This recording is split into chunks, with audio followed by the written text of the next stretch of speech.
Bismillahirrahmanirrahim. Assalamualaikum warahmatullahi wabarakatuh. Waalaikumsalam Lagi bersama saya Mudakir di channel Mas Brohim channel. Oh iya. Masuk Eko. Ya, selamat malam kawan-kawan semua. Malam hari ini kita akan ngobrolin masalah air, ya, terutama sumbernya. Anda semua di rumah pasti punya air. Untuk kebutuhan air Anda di rumah itu dari mana? Ada yang dari PDAM, ada yang dari pakai sumur sendiri. Nah, kalau sumur, ngobrolin masalah sumur ini, ya macam-macam. Ada yang sumur dari sumur bor, sumur duduk. Mungkin ada sumur-sumur yang lain yang saya nggak tahu. Oke. Nah, malam hari ini kedatangan tamu spesial, yaitu ahli bikin sumur, terutama di daerah Solo Raya. Di daerah Solo Raya. Ya, kita kenalkan. Selamat malam Mas Brohim, ahli tukang bikin sumur, ya. Oke, selamat malam Mas Brohim. Ya, selamat malam Kang. Gimana kabarnya ini? Alhamdulillah sehat pada malam hari ini. Sangat bahagia sekali Kang. Ini ketemu juga bisa. Masih di dalam acara Mas, ini juga masih bikin sumur di hari-hari ini ya.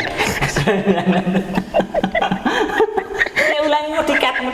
Lanjut.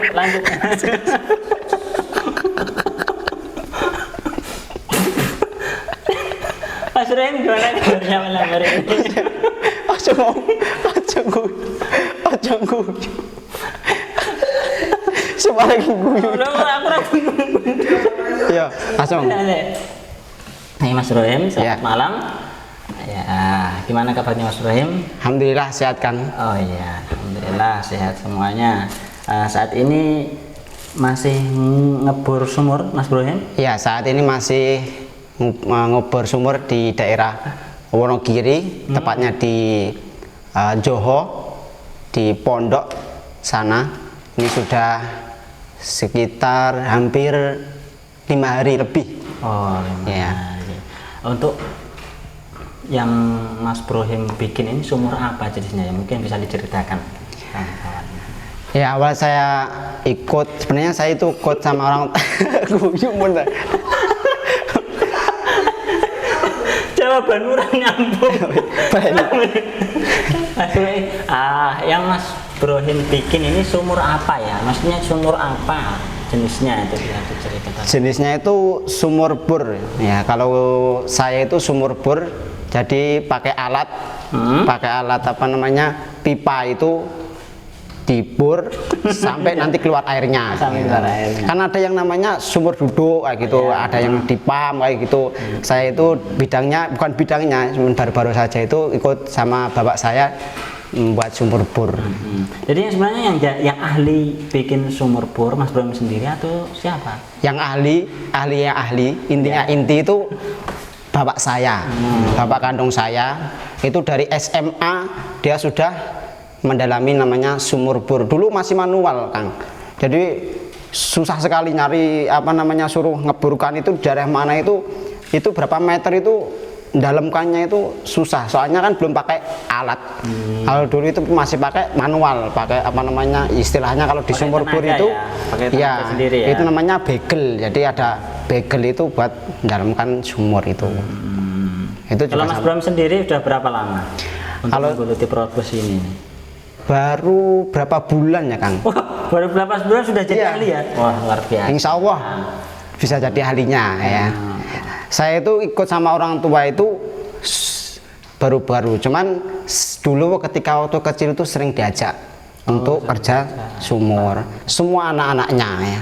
Kebetulan keluarga saya itu 13, jadi ketika waktu kecil-kecil ya kakak saya, adik saya itu waktu SD itu pulang dari sekolah mesti diajak sama orang tua saya untuk nggarap sumur gitu. Luar biasa. Jadi sudah kecil itu sejak kecil sudah dikenalkan bikin sumur bor ya. Iya. Bahkan masih SMA ya, waktu bapaknya Mas Bro ini masih SMA sudah bikin sumur bor ya. Berarti waktu itu belum lahir malahan ya? Belum. Iya. Kakak saya juga belum lahir juga mestinya kan. Iya. Sudah sampai sekarang, intinya berarti sudah puluhan tahun ya. Iya, gitu. Sudah puluhan tahun. Sudah puluhan, sudah lama. Sudah lama sekali. Oh. Sekarang umur bapak saya itu sudah 62, sekitar 62. Kalau waktu itu umur, katakanlah umur 15 tahun atau 20 tahun, berarti sudah 40 tahun lebih nih. Iya. Nah, luar biasa. Mungkin kalau kita memilih, kalau orang memilih, kenapa sih memilih bikin sumur bor daripada pakai sumur duduk atau pakai pedaan, kira-kira gimana? Apa kelebihannya sih sebenarnya sumur bor? Untuk sumur bor itu lebih mudah dan ringan. Kalau sumur duduk itu kan harus diduduk dulu, Kang. Ya. Jadi kan lingkarannya kan lebih besar. Ya. Itu terus ngambil apa namanya pasir-pasir, kemudian batu-batu, itu kan juga berat juga kalau sumur duduk. Kalau sumur bor itu kan cuma dibor pakai alat. Kalau dulu kan nggak ada alat, kan pakai tangan. Kemudian lebih canggih lagi sekarang itu kan pakai apa namanya tenaganya pakai solar, pakai diesel, iya, pakai diesel itu, pakai alat itu lebih ringan lagi. Mau berapa dalamnya, mau 40, 50, 60, insya Allah lebih mudah dan ringan. Dan sumbernya itu juga lebih besar, lebih bagus, kualitas airnya ya bisa dikonsumsi dengan baik, insya Allah.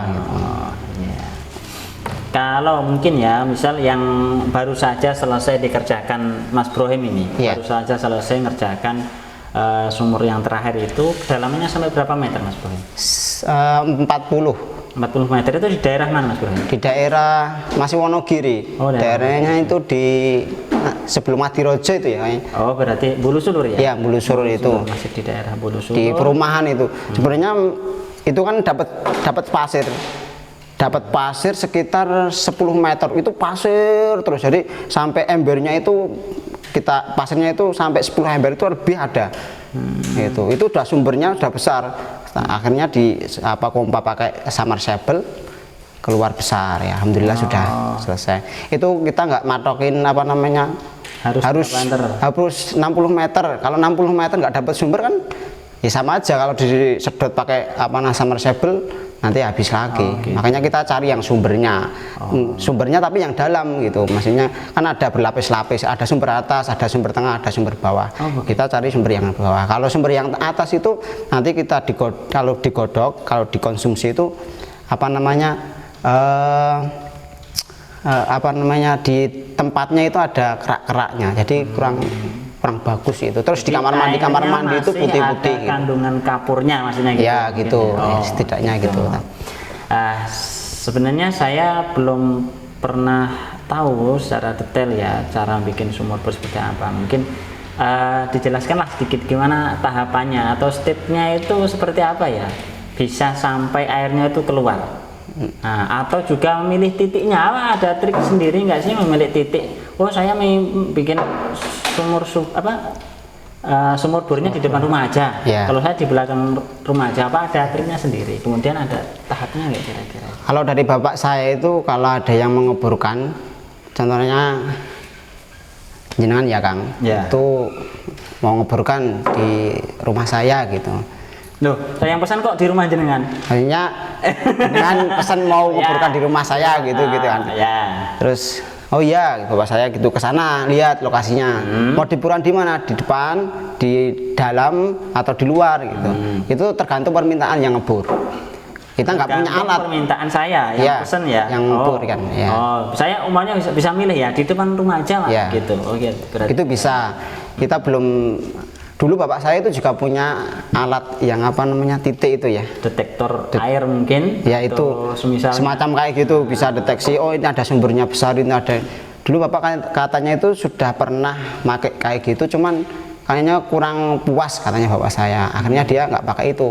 Kalau suruh ngeborkan di mana titik di situ, ya udah diborkan. Bismillah, insya Allah keluar. Bismillah. Ya, kita nggak pakai apakah gitu. Pokoknya di situ diborkan, insya Allah keluar airnya. Insya Allah gitu. Insya Allah keluar airnya. Gitu. Lalu untuk tahapannya. Untuk tahapan. Udah temukan titik nih, temukan titik lah. Gimana? Kemudian alatnya kita angkut, terus kita tata-tata semuanya udah ditata-tata. Kemudian kita bor ya. Itu kan ada macam-macam mata bor. Ada yang mata bor itu mata bor batu, khusus batu itu tabung. Jadi bapak saya itu punya mata bor tabung itu hampir 10 lebih. Itu mata berbatu khusus batu ya. Mata burnya itu khusus batu tabung itu.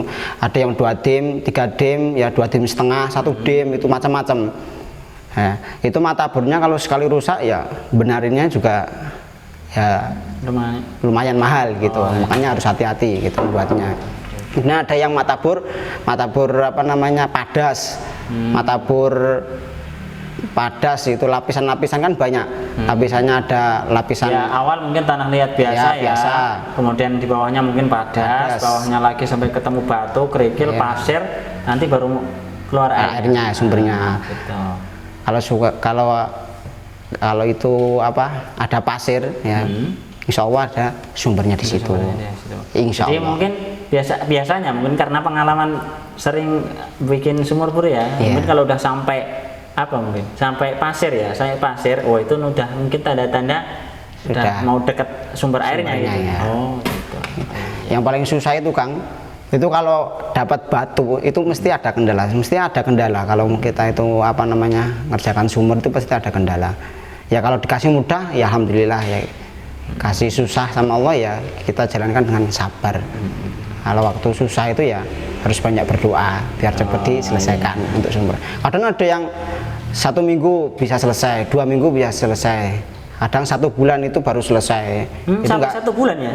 Iya Kang, nggak mesti itu kita nggak bisa pastikan 2 minggu harus selesai, 1 minggu harus selesai, nggak bisa pastikan gitu.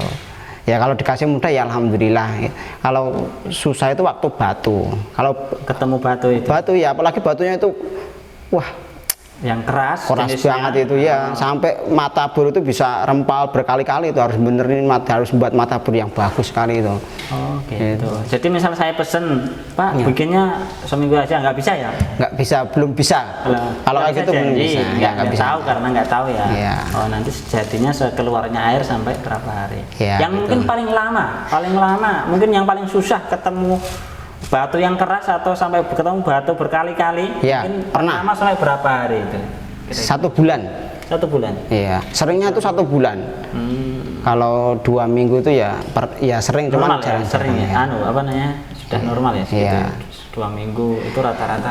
Iya, kalau dalamnya itu sekitar 40 sampai 50 ya kayak gitu 2 minggu, paling lama 1 bulan.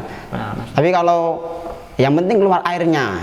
Sehari itu bisa Kang, bisa keluar air langsung tuh bisa sehari itu. Sehari bisa? Iya, cuman sudah keluar airnya sudah aja. Enggak. Iya, yang penting kan keluar airnya.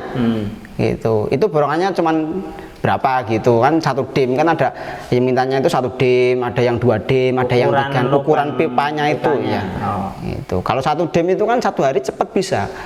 Yang penting keluar airnya gitu. Kalau yang penting keluar airnya kan ya udah itu sehari insya Allah bisa gitu. Yang kita cari bukan hanya yang penting airnya, tapi air yang bagus, yang mungkin untuk layak untuk dikonsumsi juga gitu ya. Iya. Itu tergantung permintaan yang ngeborkan Kang. Kalau yang minta itu yang penting keluar airnya aja gitu, berapa 1 dim itu, oh segini gitu. Ini harus dalam terus mau dikonsumsi airnya ya, kita cari sumber yang bagus yang paling dalam gitu. Atau mungkin saya mau buka usaha cuci motor, berarti mungkin nggak harus air yang bagus misalnya, berarti nggak harus dalam-dalam gitu. Kalau Solo Raya mungkin atau di kota Solo rata-rata dalamnya sampai berapa? Rata-rata 60 meter. Iya. Kalau saya itu 60 itu insya Allah sudah, tapi nggak tahu kalau yang sumur bor yang lain itu ada yang sampai 190, 80 ada. Pernah saya itu untuk masyarakat juga pernah Kang, di daerah saya dekat rumah saya, tapi nggak keluar airnya, nggak tahu kenapa, akhirnya gagal. Ada yang keluar airnya cuman nggak maksimal gitu. nggak sesuai dengan apa yang diharapkan gitu. Ya keluar airnya, ada airnya, cuman nggak besar airnya gitu. Itu awal itu. Oke, Mas Brohen, terima kasih banyak pengalamannya sudah disampaikan. Ini jadi gambaran tersendiri terutama bagi saya, dan mungkin ada manfaatnya bagi kawan-kawan semua. Amin. Jadi kita tahu ada salah satu profesi yang luar biasa, yang jasanya juga luar biasa. Insya Allah. Ya, bikin sumur bor gitu. Dan ini profesi ini juga profesi bukan yang banyak. nggak seperti guru. Guruan banyak sekolah, banyak guru, banyak tenaga. Tapi kalau sumur bor ini jarang termasuknya. Berarti Anda orang langka, Mas Bro ya. Ya, alhamdulillah. Langkah apa Kang? Ya, banyak jasanya insya Allah. Ya. Amin, amin. Oke.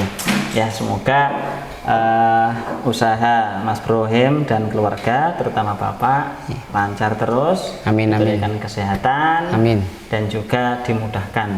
Nanti kalau pas bikin sumur bor nggak lama-lama, 1 minggu, 10 hari dapat.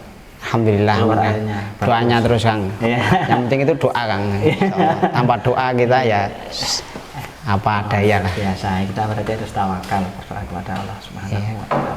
Oke, terima kasih banyak atas perhatiannya dari kawan-kawan semua. Dari saya kurang lebihnya mohon maaf. Saya tutup dengan salam. Assalamualaikum warahmatullahi wabarakatuh. Waalaikumsalam warahmatullahi wabarakatuh.